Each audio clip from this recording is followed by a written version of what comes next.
Today's lesson comes out of this series of Gospels that we're having.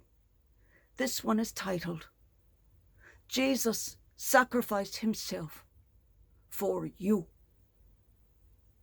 Christ didn't give his life just for the 12 tribes of the children of Israel to convert them and be saved.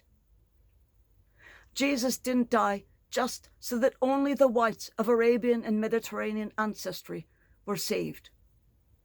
Now remember, the vast majority of Arab peoples are residents of northern Africa, are white. They are classified as Caucasian races. All Arabs of the Saudi nation, of Israel, Palestine, of the Jezreel Valley, of Golan, etc. All of them are Caucasian. The next time on the news, when you see a film taken from any part of Israel, any part of Palestine, any part of the Middle East, look at the faces. These are not black people. These are white people, as was Christ, because that is his ancestry. But Jesus, because of when he was born, was of no race, because they had no races then. That wasn't done until later humans constructed them so as to divide us from them. There were no races in the first century. There was no need to separate us from them until about the 9th century AD. For it didn't matter yet. But if you must know when it happened, you did it. No one else cared. Jesus didn't go up on a tree because of those who were neither black nor white, so they termed themselves brown. Nor did Jesus die on that tree just to save those people with black skin, with ancestry of the Western African countries. No one but outlaws and Bedouin herders lived in country then. Nor did Jesus die on that tree only to save the Eastern and Asian peoples. Jesus didn't die to save just any people, person, or group, and then all of the rest just snuck in. Jesus died to save the world. Let me say that again so you can think on it as I say it. Jesus died to save the whole world. God so loved the world that he gave his only son. He didn't just love the world in that moment. Jesus loved the world for all of eternity. And knowing how willful and contrary humans could be, and how the devil could and would turn others to evil, wicked acts against their fellow humans, using the imprecise connection of how hate forms, and of how hate enters and hardens the hearts of some, so to deny the humanity of those who didn't look like them in their culture at that precise moment. Repeatedly throughout history, hatred and fear of what is slightly different has caused humanity 5 times to wipe an entire tribe, entire races, and nearly the entirety of the human race alive at that time from the face of the earth. 5 times during the history of the world, One group has nearly wiped the rest of humanity from the world's face. You like that? Evil so horrible, all the way up to fuel the greatest atrocities of humanity in the Holocaust. In the Great Terror, Stalin murdered at least 750,000 people in 1 year, and then executed anyone who had worked on those graves, because it was a great big secret where that 750,000 people went. And the 15,000 men who dug those graves and buried those 750,000 people, the same number that has now died in the United States from COVID. All of those grave diggers he murdered, so that they would never say, "You wouldn't believe what we saw. Oh, the number of bodies." That's why they were murdered. In Kosovo, no, it's not Kosovo. Kosovo is how the residents speak it. Kosovo is how the winners, how the occupiers say it. You do not ever say it the way the occupiers say it. You say it as the residents say it. Kosovo. Kosovo. Emphasis on the second syllable. Honor the people. Srebrenica. Burundi, Tanzania. With the Hutus and the Tutsis. Remember them? That was only 22 years ago. In Syria, with the chemical warfare used against the Alawite children to prevent them ever becoming soldiers against the Sunni majority population. By simply thinking of the others, their thoughts seem to activate into physical action, the devil killing through our inattention.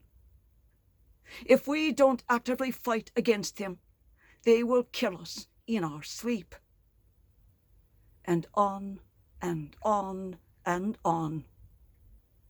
In the US, violence against Jews. How many must die in synagogues, in temples, in churches? Not just here in the US, but the US is only killed via guns. The scourge of the United States. Only in the United States are you murdered as you go to temple.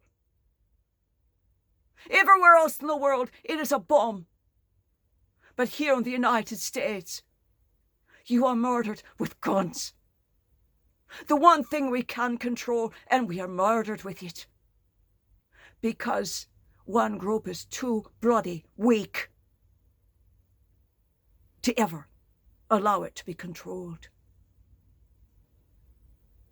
Women and non-traditional gender persons, the violence against them has grown 7 times over since Haidt was elected to office in November 2016.